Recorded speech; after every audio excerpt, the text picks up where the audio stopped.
Hello friends, welcome to my YouTube channel.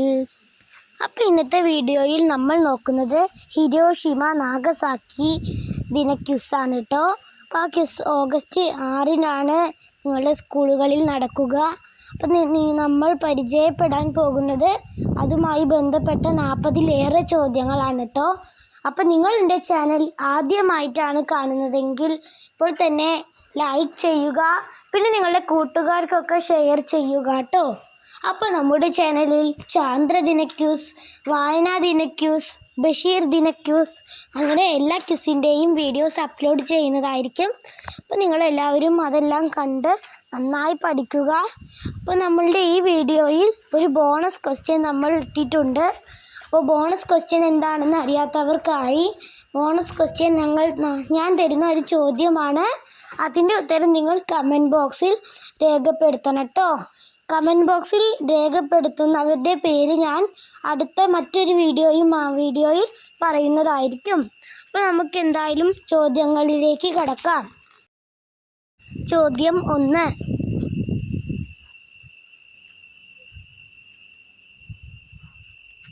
Indian അണുബോംബിൻ്റെ പിതാവ് ആരാണ്? ഉത്തരം രാജാ രാമണ്ണ.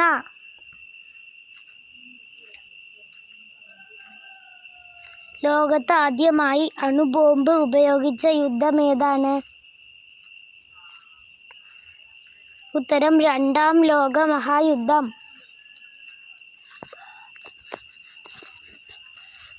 ലോകത്ത് ആദ്യമായി അണുബോംബ് ഉപയോഗിച്ച രാജ്യം ഏതാണ്? ഉത്തരം അമേരിക്ക.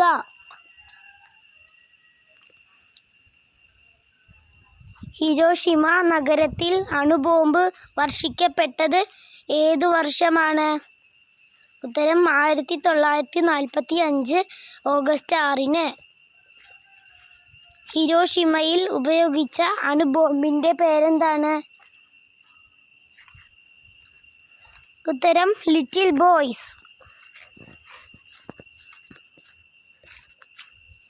ഹിരോഷിമ ദിനം എന്നാണ് നാം ആചരിക്കുന്നത്? ഉത്തരം ഓഗസ്റ്റ് 6-ന്. നാഗസാക്കി ദിനം എന്നാണ് നാം ആചരിക്കുന്നത്? ഉത്തരം ഓഗസ്റ്റ് 9-ന്. ലോകത്തിലെ ആദ്യ ആണവ ബോംബ് ആക്രമണം നടന്ന നഗരം ഏതാണ്? ഉത്തരം ഹിരോഷിമ. നാഗസാക്കിയിൽ ഉപയോഗിച്ച ആണവ ബോംബിൻ്റെ പേരെന്താണ്? ഫാറ്റ്മാൻ. ലോകത്താദ്യമായി അണുബോംബ് വർഷിക്കപ്പെട്ട രാജ്യം ഏതാണ്? ഉത്തരം ജപ്പാൻ.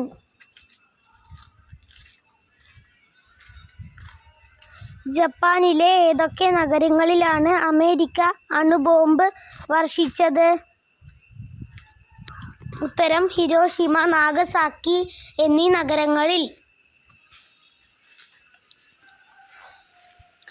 ജപ്പാൻ അണുബോംബ് വർഷിക്കുമ്പോൾ അമേരിക്കൻ പ്രസിഡന്റ് ആരായിരുന്നു? ഉത്തരം ഹാരി എസ് ബ്രൂമാൻ.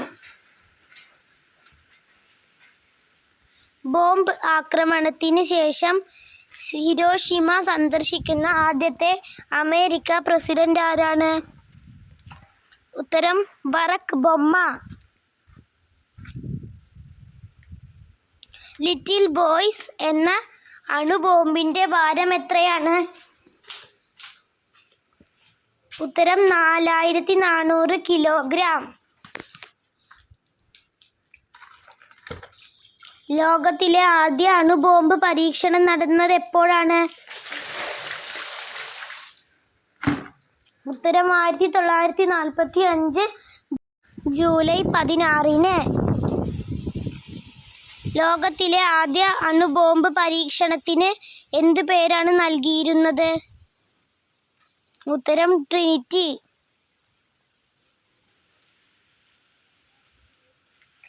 ട്രിനിറ്റി പരീക്ഷണ സ്ഫോടനത്തിന്റെ തീവ്രമായ ചൂട് മൂലം മരുഭൂമിയിലെ തറയിൽ രൂപപ്പെട്ട സവിശേഷമായ ഗ്ലാസ് പോലെയുള്ള പച്ച നിറത്തിലുള്ള ധാതു ഏതാണ്? ഉത്തരം ടിനിറ്റൈറ്റ്. നിലവിലെ ജപ്പാൻ പ്രധാനമന്ത്രി ആരാണ്? ഉത്തരം സനൈ തകൈച്ചി.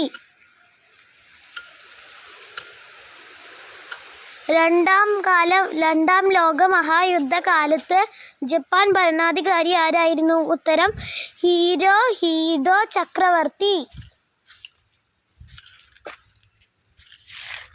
നാഗസാക്കിയിൽ ആണവ ബോംബ് പതിച്ചത് ഏത് തീയതിയിലാണ്?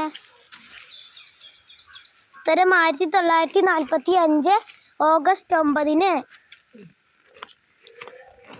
ഹിരോഷിമയിലേക്ക് ആണവ ബോംബ് കൊണ്ട് പോയ വിമാനത്തിന്റെ പേരെന്താണ്? ഉത്തരം എനോള ഗേ. ഹിരോഷിമ എന്ന വാക്കിന്റെ അർത്ഥം എന്താണ്? ഉത്തരം വിശാലമായ ദ്വീപ്. നാഗസാക്കി എന്ന വാക്കിന്റെ അർത്ഥം എന്താണ്? ഉത്തരം ലോങ് ക്യാപ്പ്, വലിയ തൊപ്പി. ഹൈഡ്രജൻ ബോംബിന്റെ പിതാവ് എന്നറിയപ്പെടുന്നതാരാണ്? ഉത്തരം എഡ്വേർഡ് ടെല്ലർ. പാക് അണുബോംബിന്റെ പിതാവ് എന്നറിയപ്പെടുന്നതാരാണ്?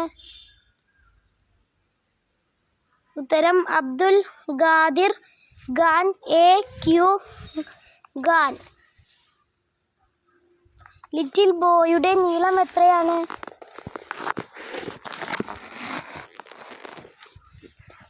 ഉത്തരം 3 മീറ്റർ.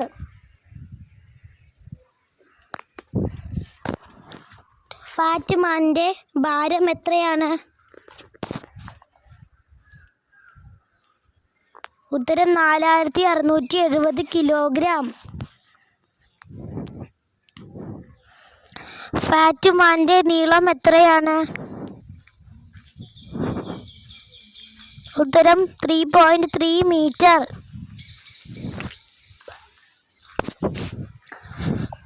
ഒരായിരം കൊക്കുകളും ഒരു ശാന്തിപ്രാവും എന്ന ബാലസാഹിത്യ കൃതിയുടെ രചയിതാവ് ആരാണ്? ഉത്തരം പ്രൊഫസർ എസ് ശിവദാസ്. രണ്ടാം മഹായുദ്ധം ആരംഭിച്ച വർഷം ഏതാണ്? ഉത്തരം 1939 സെപ്റ്റംബർ 1.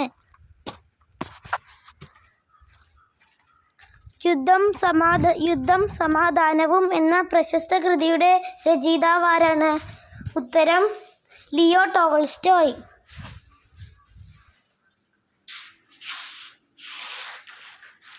ഹിരോഷിമയിൽ ബോംബ് വർഷിച്ച വിമാനത്തിന്റെ പൈലറ്റ് ആരായിരുന്നു?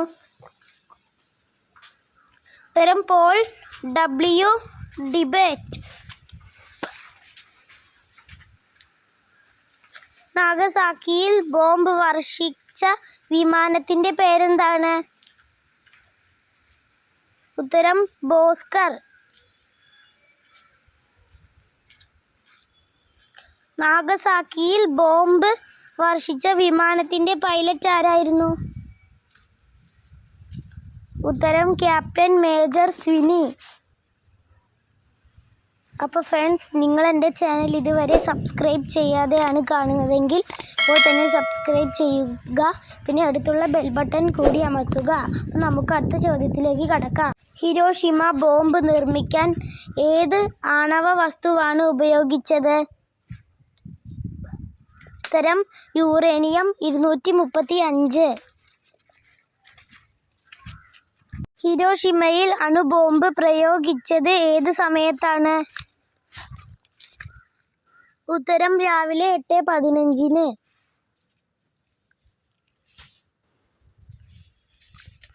അണുബോംബ് സ്ഫോടനത്തെ അതിജീവിച്ച് 1000 പേപ്പർ കൊക്കുകളെ ഉണ്ടാക്കാൻ ശ്രമിച്ച വിഖ്യാതയായ ഹിരോഷിമയിലെ പെൺകുട്ടി ആരാണ്? ഉത്തരം സഡാക്കോ സസാക്കി.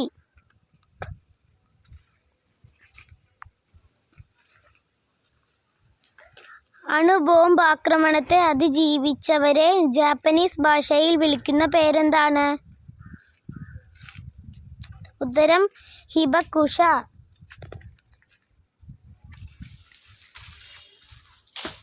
ഹിരോഷിമയിൽ ബോംബ് പതിച്ച സ്ഥലത്തിന് സമീപം മാരകമായി നിലനിർത്തിയിരിക്കുന്ന പ്രശസ്ത കെട്ടിടം ഏതാണ്? ഉത്തരം ഹിരോഷിമ പീസ് മെമ്മോറിയൽ.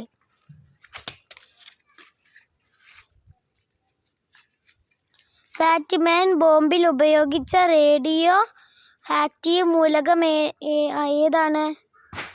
ഉത്തരം പ്ലൂട്ടോണിയം 239. രണ്ടാം മഹായുദ്ധം എപ്പോഴാണ് അവസാനിച്ചത്? ഉത്തരം 1945 സെപ്റ്റംബർ 2. രണ്ടാം ലോകമഹായുദ്ധകാലത്ത് ആണവ ബോംബ് വികസിപ്പിക്കുന്നതിനുള്ള അതീവ രഹസ്യ പദ്ധതിയുടെ പേരെന്താണ്? ഉത്തരം മാൻഹാറ്റൻ പ്രൊജക്റ്റ്. അപ്പോൾ ഇനി നമ്മൾ നോക്കുന്നത് ഫ്രണ്ട്സ് നമ്മുടെ ബോണസ് ക്വസ്റ്റ്യൻ ആണ്. അപ്പോൾ നിങ്ങൾക്കായിട്ടുള്ള ബോണസ് ക്വസ്റ്റ്യൻ ആണ് ഇപ്പോൾ കാണിക്കാൻ പോകുന്നത്. ഇതാണ് കേട്ടോ ബോണസ് ക്വസ്റ്റ്യൻ. ആണവ ബോംബ് വികസിപ്പിക്കുന്നതിൽ കേന്ദ്ര പങ്ക് വഹിച്ച വ്യക്തി ആരാണ്? ആണവ ബോംബ് വികസിപ്പിക്കുന്നതിൽ പ്രധാന പങ്ക് വഹിച്ച വ്യക്തി ആരാണ്? അപ്പോൾ ഇതാണ് ചോദ്യം. അപ്പോൾ നിങ്ങൾ എല്ലാവരും ബോണസ് ക്വസ്റ്റ്യന് ഉത്തരം കമൻറ്റ് ചെയ്യുക കേട്ടോ. അപ്പോൾ ഫ്രണ്ട്സ് നമ്മുടെ വീഡിയോ ഇവിടെ അവസാനിക്കുകയാണ്. അപ്പോൾ നിങ്ങൾ എൻ്റെ ചാനൽ ആദ്യമായിട്ടാണ് കാണുന്നതെങ്കിൽ ഞാൻ പറഞ്ഞതുപോലെ തന്നെ ലൈക്കും സബ്സ്ക്രൈബും ഒക്കെ ചെയ്യുക. അപ്പോൾ നമ്മുടെ ഹിരോഷിമ ദിനവുമായി ബന്ധപ്പെട്ട ചോദ്യങ്ങൾ ഇവിടെ അവസാനിക്കുകയാണ്. അപ്പോൾ വേറൊരു വീഡിയോയുമായി നമുക്ക് വീണ്ടും കാണാം. Tata, bye bye. Thank you for watching.